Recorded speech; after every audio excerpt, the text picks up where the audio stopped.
Tonight on Ctv3 News, detection of avian flu here in the north leads to the depopulation of close to 30,000 birds.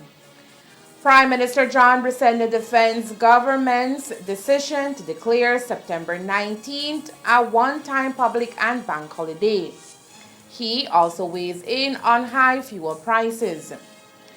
And we take you downtown Orange Walk for the Masters of the Road Challenge.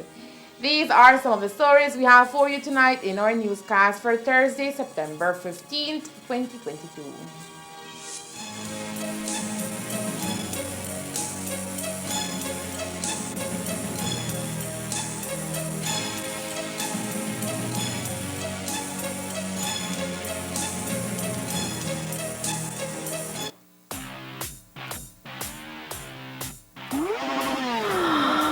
Speed. Everyone wants more. Internet is more than speed. That's why Center's Internet Express offers you wall-to-wall coverage with its Wi-Fi extender. Just plug and surf. Stay connected as you move around your home with Center's Wi-Fi extender. Can your internet do that? Centaur, your kind of company. Ever since I was a kid, I've dreamt of going to Mars. You can keep my dream alive. Come with me. You cannot, under any circumstances, leave my room, okay? Only for 35 days.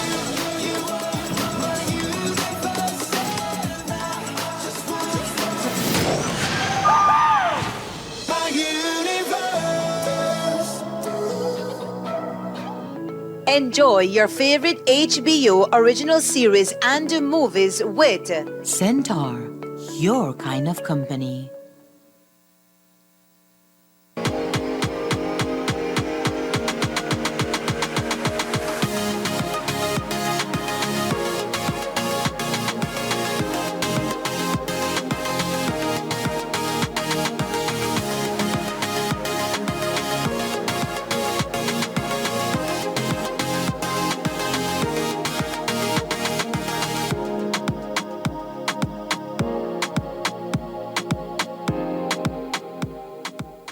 Es un hecho que tu crédito dura más con Smart. Durante estos tiempos, todos buscamos cómo minimizar nuestros gastos y ahorrar a lo máximo. Con Smart, lograr esto es fácil. Es un hecho que con Smart su crédito dura más. Puede llamar de Smart a Smart y de Smart a Digital sin discriminar al proveedor, usando su crédito promocional. Mientras que con el otro proveedor solo puede usar su crédito promocional para llamar a Digital. ¿Qué significa esto?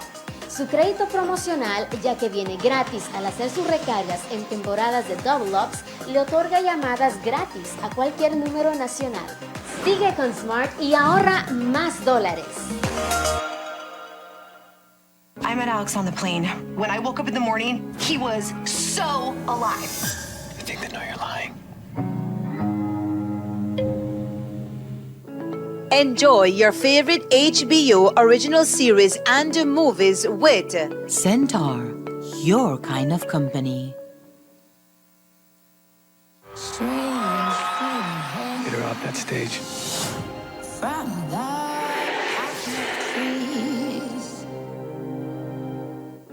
Enjoy your favorite HBO original series and movies with Centaur, your kind of company. Tonight we're really late. I was so much fun since this pandemic forced us on lockdown and like my online classes have been so stressful. Oh my gosh. And I bet you're glad that you finally get out. Yes, that's true. And that girl, you may let loose.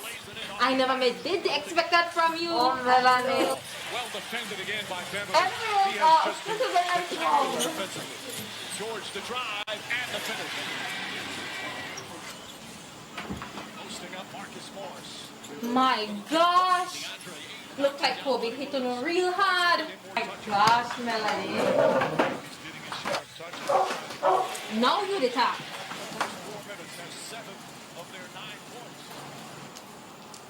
You see why me?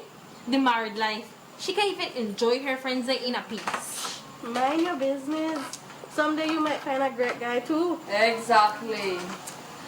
Well, I still kind of have a crush part for he cousin. Oh, no, remember the one where I danced with at the wedding? Oh, yeah? Yes. Yeah, well, I would have go fall up down with he any day. Anyways, when we done causing enough trouble for one night, make her walk on the out. Alright.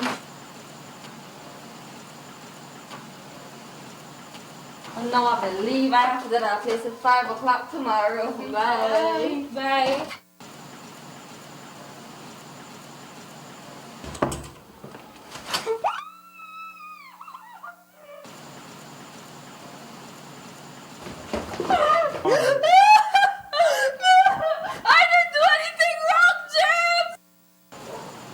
Hey, morning. Morning. Your friend Melanie bring this for you on the way to work? Take it. Check it. You have to be more appreciative. You got some nice friend.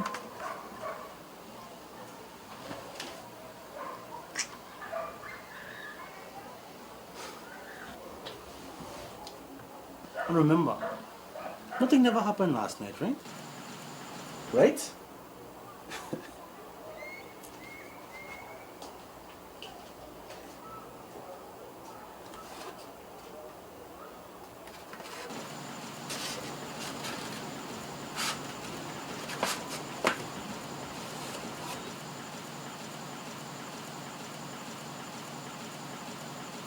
I love you, Jack. You have to do this for you. There's nothing to fear but fear itself. Your future self will thank you.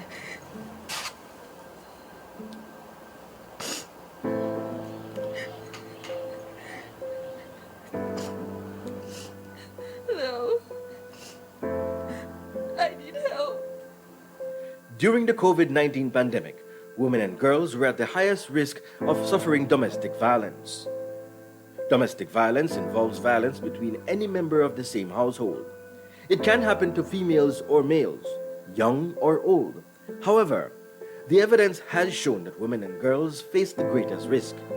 That risk has heightened due to the impacts of the pandemic, including job losses, mounting stress, and restrictions to movement and recreation.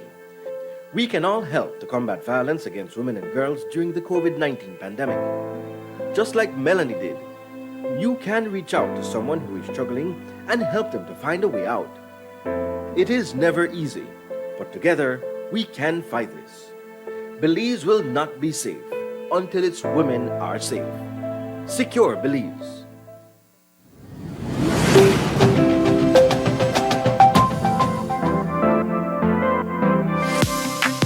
I'm always on the go, and the country is my home. So when I want to get away from it all, I immerse myself with my favorite movies, all from the new Smart Stream app. It's easy to use this service. Purchase your movies from the app and use your mobile data, Smart Stream data packages, or smart broadband to stream and enjoy.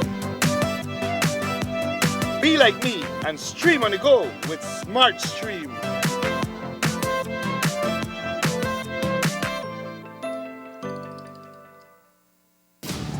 Ever since I was a kid, I dreamt of going to Mars.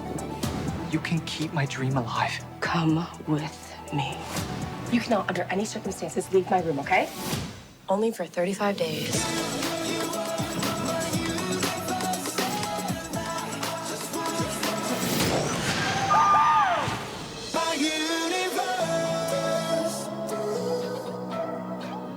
Enjoy your favorite HBO original series and movies with Centaur, your kind of company.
evening with your news also simulcast on Fiesta FM 106.7. I am Joanna Rodriguez.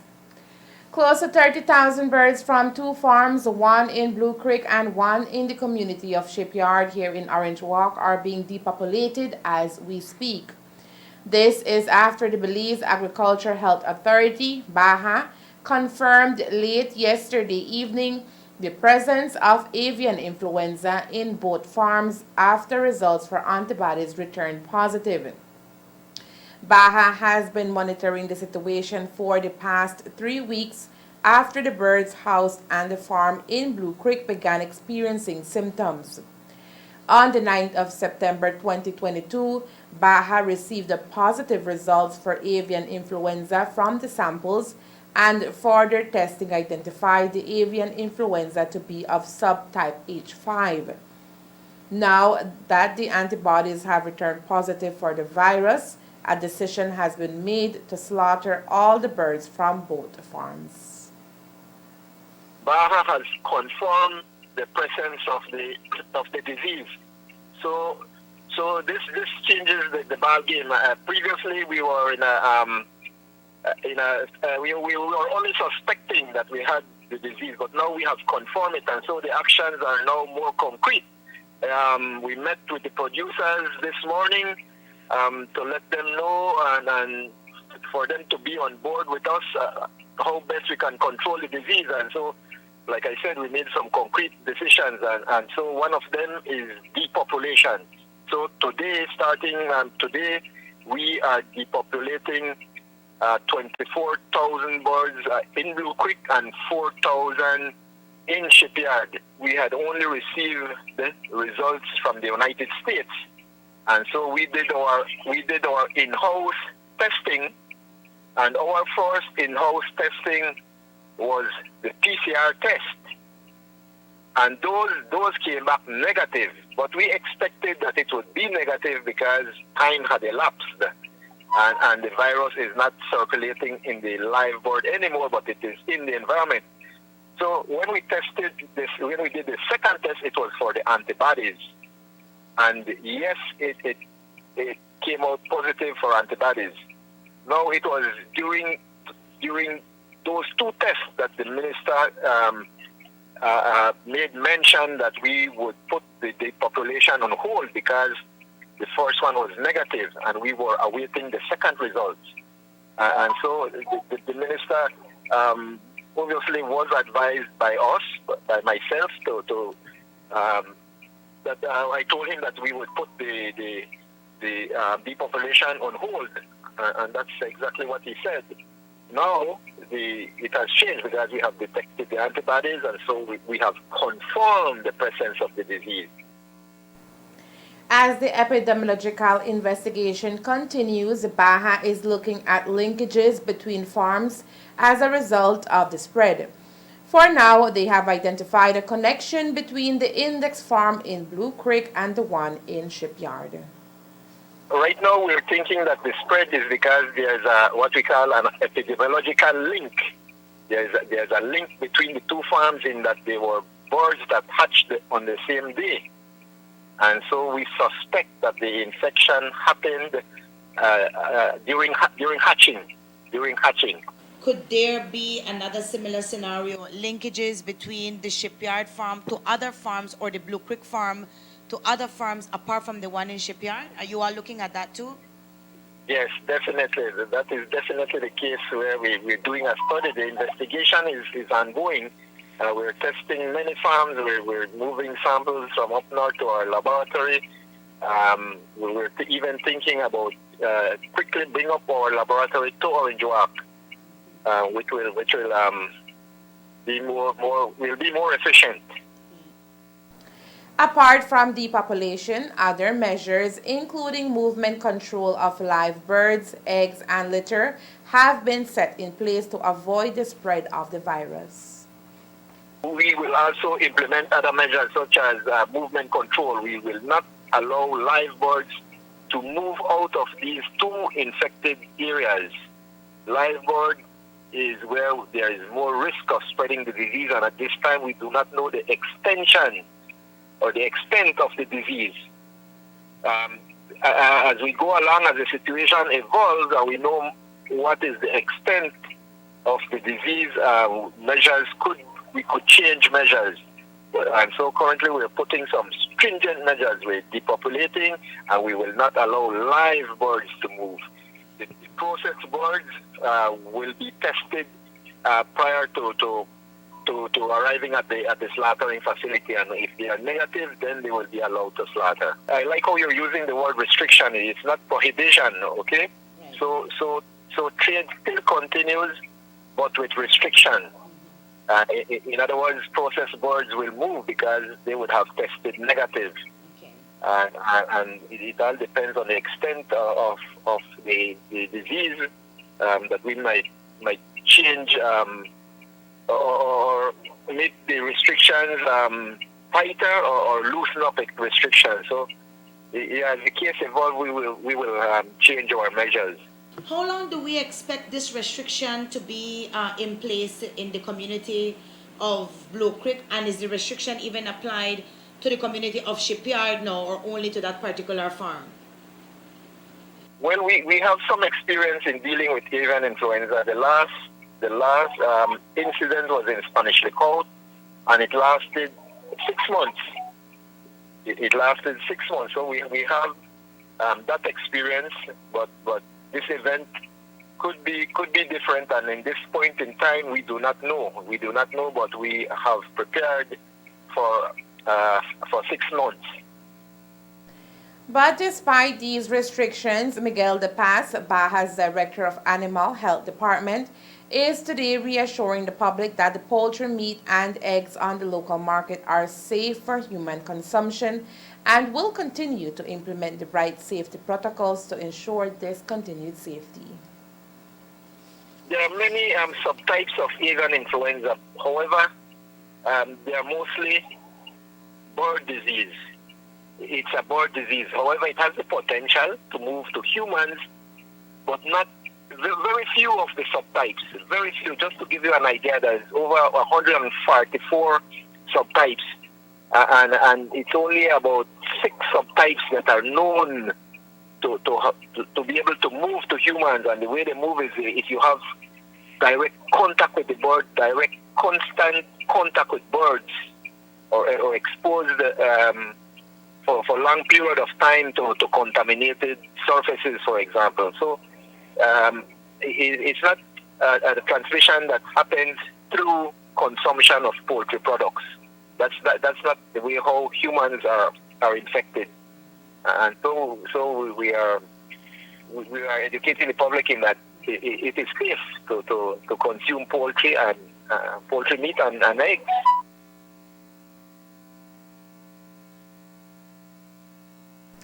And while Belizeans are concerned about their health, farmers in Blue Creek and Shipyard are worried about the serious threat the virus poses to the $115 million poultry industry, which forms part of their livelihood. Cabinet has gone ahead and approved a $635,000 budget, of which $300,000 will be given immediately to buy the equipment, testing equipment, laboratory equipment, so that we can initiate the mass testing of these birds across the country, in Blue Creek first, and then extend it outward. According to Dr. De Paz, by tomorrow there should be confirmation of the virus has spread to other farms here in the north, and by Monday or Tuesday the pathogenicity of the subtype is to be confirmed. While the country awaits the results of samples sent abroad for testing, an epidemiological investigation of the event is being carried out to confirm if there are any other infected farms in Blue Creek. This will be followed by an investigation carried out countrywide.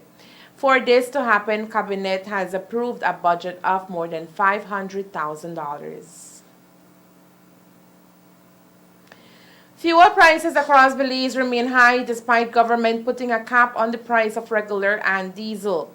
To cushion the effects of the increase, GOB has implemented various measures, including creating a fuel contingency plan. Today, Prime Minister John Bresenio was asked whether that fund has been replenished, and here is his response. It has not been replenished. We've already lost over $20 million. So we have to find a way how we could address this and see how we could find a balance in trying to give relief to people. But at the same time, we have to be able to collect the taxes. That's the only way we could give the overtime to the nurses and to pay the teachers and everybody and try to fix the broken infrastructure that we inherited. While some Belizeans, especially the working class, are elated that Monday, September 19th, will be observed as a one-time public and bank holiday in honor of the funeral of Head of State Queen Elizabeth II, business owners are not too excited and have chastised government for making the move. But today, Prime Minister John Bresenio told the media while he expects a negative reaction from the business community, it was the right thing to do. I do, and that's fine. But the thing is that we reluctantly gave a holiday because the Queen has served Belize as its Queen for better or for, I mean, whether you like it or not, for 41 years, and as a colony, I think it was 39 years, I think, yes. So, yeah, 29 years. So that gives you 70 years that she has served while she was the Queen of England. We reluctantly gave the holiday simply because in all the countries around us, and including Australia and Canada, have declared a holiday. So it would have been seen very disrespectful on our part if we have not declared a holiday. The Queen will be laid to rest on the 19th of September in London after passing away last week Thursday at Balmoral Castle, Scotland. September 19th is also observed as National Service Day in honor of Prime Minister Right Honorable George Price, who passed on that day in 2011. Convicted murderers William Danny Mason, Ashton Vanegas, Terence Fernandez, and Ernest Castillo were back inside the Belmopan Supreme Court today. This is in relation of the 2016 alleged kidnapping of businessman Lloyd Thiessen and his wife in the Belmopan area. The Thiessens had reported their abduction before fleeing the country in fear of their lives. They then returned to make an official statement before leaving the country once again. The couple told police that they had given $300,000 to Mason to import corn, but the grains were never delivered and things went sour between Mason and Thiessen. The men appeared in court today, however, due to the absence of one of the attorneys, the matter was adjourned until the end of November. Norman Rodriguez, the attorney representing Ashton Vanegas in this matter, explained what transpired in court today. We came to court to participate in what is called a trial within a trial, a voir dire, in relation to the identification that was done in relation to these 5 men. The group identification was held, and some of the defendants are objecting to that being tendered as a part of the evidence. Well, it will always be about procedure. They are saying certain things which I personally will not reveal at this time, but that the process that was followed, that there were errors in it, and as a result, they don't want the identification to be tendered as evidence or to be allowed into evidence, because if they are successful, then it may mean that the case against those men is finished. Defense attorneys will look for ways to either weaken or completely put an end to the prosecution's case. Yeah. That is why, if we are successful in this, it would mean that some of our clients, the case against them may end. Because this may be the only evidence that the prosecution is being brought against them. This is a ID parade. Well, there will be other evidence, but if you are not allowed to identify the person in court, what they call a duck identification, then it means that you don't have a defendant against whom you are bringing any case at all. All men are expected to return to court on November 28. Coming up next, we'll tell you who is the master of the road champion. Stay tuned.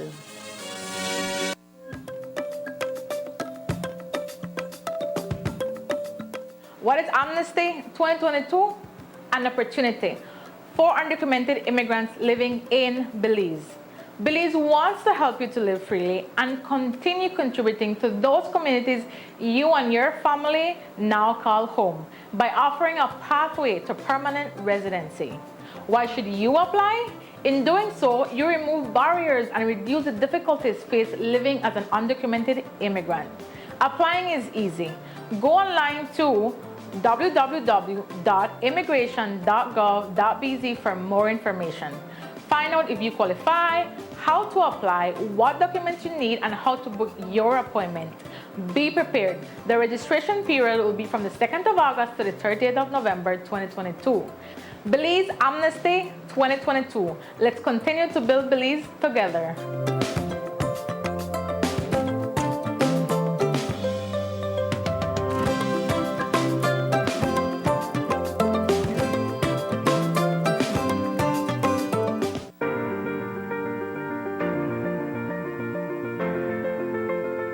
LG dual inverter compressor cools air faster by operating at speeds as high as 120 Hz with more stability compared to conventional models.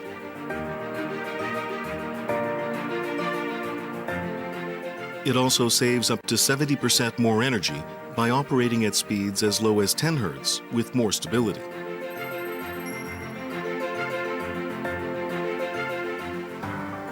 It reduces torque vibration down to 40% for quiet outdoor unit operation.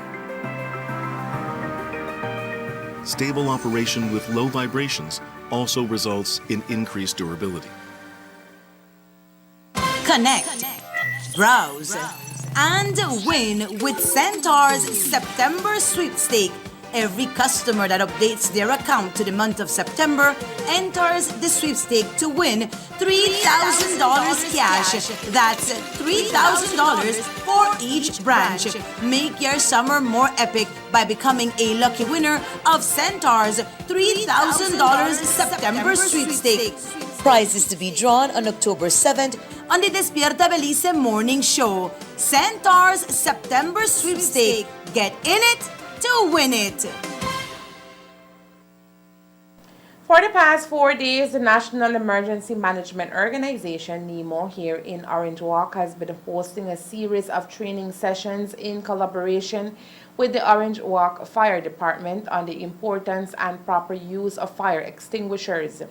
The training sessions were geared at public officers as well as teachers from local primary and secondary schools, as well as nurses from the Northern Regional Hospital.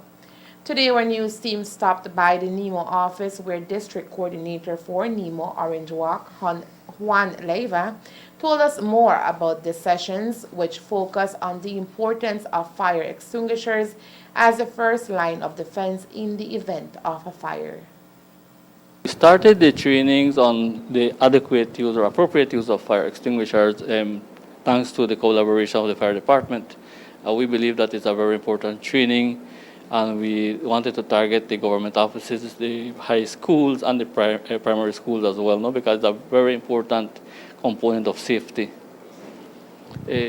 Also, we thought it prudent to invite the nurses, which is the save lives, and knowing part of this component as well is very important. When we spoke to the nurses, some of them said that they have seen the fire extinguishers, but when the fire personnel started speaking about the type of fire extinguishers, they said, we thought a fire extinguisher was just a fire extinguisher, and I was of the same opinion that, one fire extinguisher is the same as any. But with the training, we learned that that is not true. You have to have different types of fire extinguishers for different types of purposes. So that was very important, an aspect that came to light, no? And they also said that now that they have got this information, they're going to try to see if their administration can come up with ideas on how to best equip the hospital with more fire extinguishers. As leaders within our community, Leiva says it is crucial that public officers and educators learn about the proper usage of these life-saving devices that are not commonly used in our community. being the first responders, because we are there when the fire starts. If the fire is small and we know how to use the fire extinguisher appropriately, we out the fire immediately. As like the fire personnel said, you are the first one there, you try to out it, but at the same time, call the fire station. Don't think that sometimes you have everything under control. It's best that the persons who are experts in this area come and still have a look at what you have done, no? So that you're ensured that you have done the right thing. We have been being requested by members of the community, especially nurses, the teachers as well who are here, the principals. They say that it's very important that their teachers know how to use the fire extinguishers, especially dealing with the children. Children are very unpredictable when it comes to these things. They might want to bring a fire and they might see somebody using a fire and they might say, oh, I can use it as well, no? And by accident they cause something. So it is very important that teachers know. When it comes to the public places, for example, the big shops, I think it's very important for them to train their personnel. For example, 1, 2, 3, if they have at least 10 of their personnel trained in this area, it will be very safe for them and their clientele as well. And they can do that by requesting from the fire department a training course in this. The training sessions are expected to continue Thursday, September 22nd, and will include personnel from the District Education Office here in Orange Walk. The annual Masters of the Road competition hosted by Muffles Junior College MJC took place today shortly before 4 p.m. with close to 280 students vying for the Master and Mistress of the Road 2022 crown. After 2 years of not being able to participate in the event this year, students and even teachers and community members were eager to take to the road as they lined up at the Central Park in anticipation of the big race. Participants from the male and female categories had to run a total of 2 laps around the designated race area in town, followed by the bicycle riding of an additional 3 and 5 rounds for females and males respectively. Well, one of the things I want to say that I'm very proud of is that Masters of the Road is an MJC thing. I don't think any other school has this, and we very much appreciate the cooperation of the public, the Orange Walk Town Council and the Traffic Department, who has really helped to promote this event. I believe that after the COVID, well, we're still in COVID, but the excitement and energy of the students is just something to admire. And if you notice, for those of us who are witnessing the event this evening here, the number of students who are participating is overwhelming. And as we speak right now, the race is about to end. We can see almost a clear winner. But we want to say that we want to continue promoting this. We want to promote fitness and health. And we just love the idea that it's a beautiful example of schools collaborating with community. And that is what is the most overwhelming part of this event. In addition to an increase in involvement from students, the competition has also become one of the highlights of the September celebrations as a signature event from the district's only junior college. A unique thing about this year is that the entire student body has never experienced this. So there's no one who can say, well, we had it last year. And so the excitement is not only from the new students, but from even the second year students, what they say.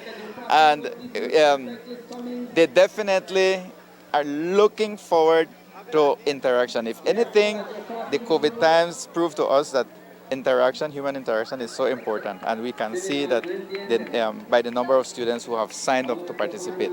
So if it's one thing that we have proven, that anybody who's thinking that only online classes and online class, no. The young person in today's society needs interaction, and this is proof of it. We're broke right now as a society, right? So we say, but the jars, the Masters of and Mistress of the Road jars, they're out on the campus as the race is announced, and students begin to collect money. 1 jar for the male, 1 jar for the female, and at the end of this tournament right now, and I think we already have a winner. So when they're presented with their award, they will also be presented with a jar, and we count the money right at that point. So it's all, every house tries to get in as much money as possible, and then there are consolation prizes for the other persons. But the big thing is the jar. jar of money.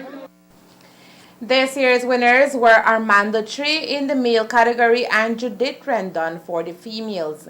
As an incentive for their participation in the race, winners have received cash prizes as well as other small tokens and prizes on behalf of the school. Today, the Carl Hughesner Memorial Hospital, which opened its doors on September 15, 1995 to replace the old Belize City Hospital, celebrated 27 years of service to the Belizean people.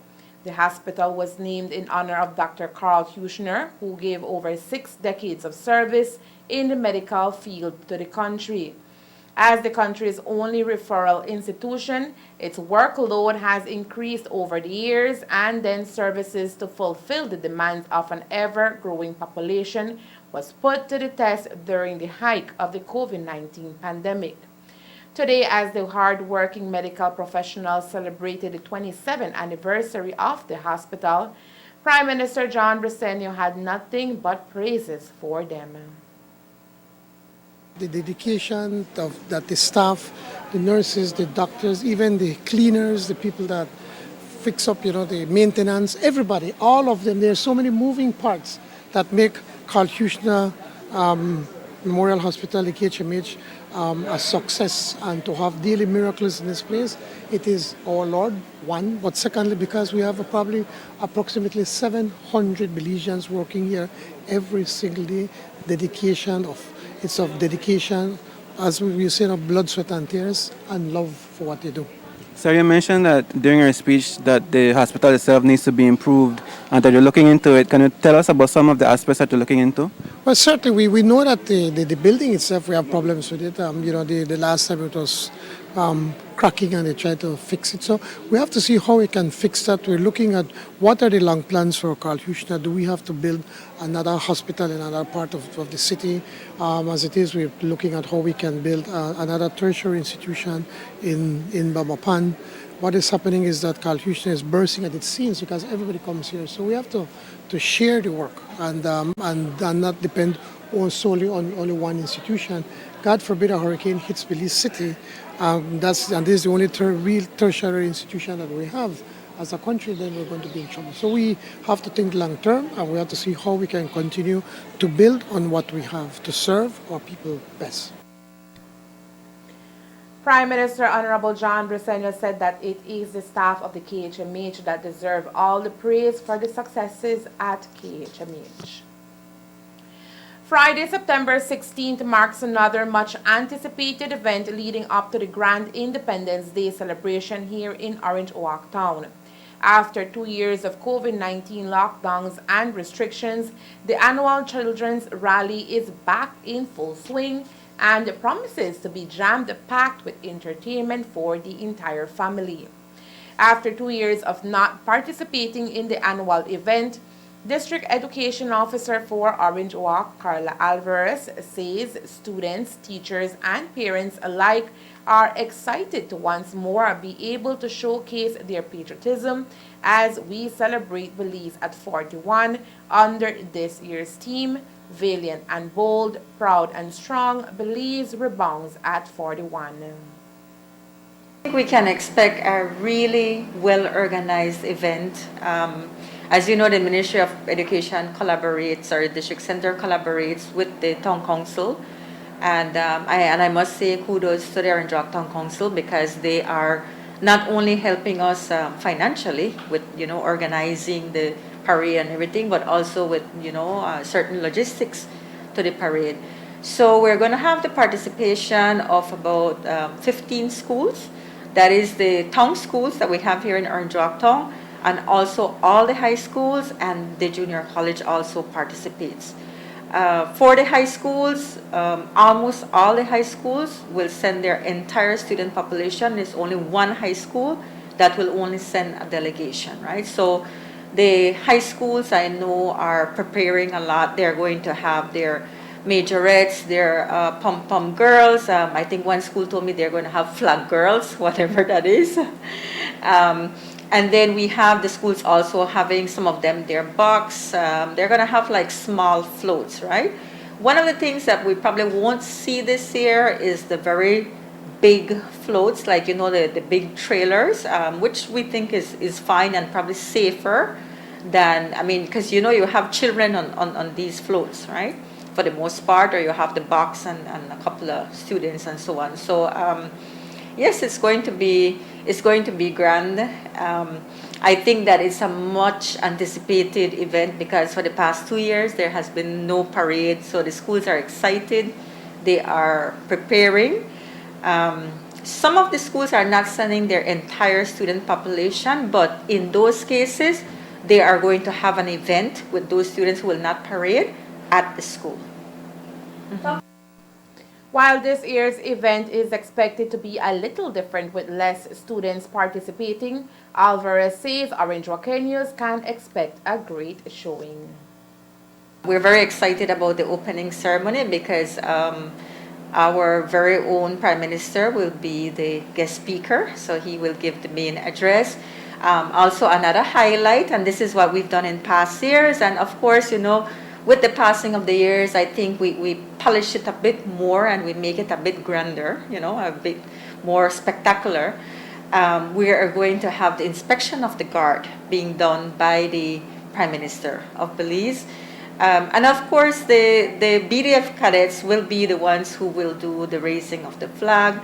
The BDF cadets, these are actually students from primary schools and some of the high schools also. So in everything that we're doing, we're trying to involve students as much as possible. Even on the program itself, we have a school giving the invocation or a student. The singing of the national anthem will be done by another school.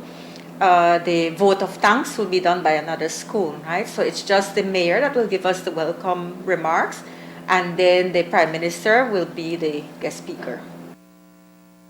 Opening ceremonies are expected to kick off at 8:30 sharp at the Central Park. Residents are invited to come out and enjoy the display by our students.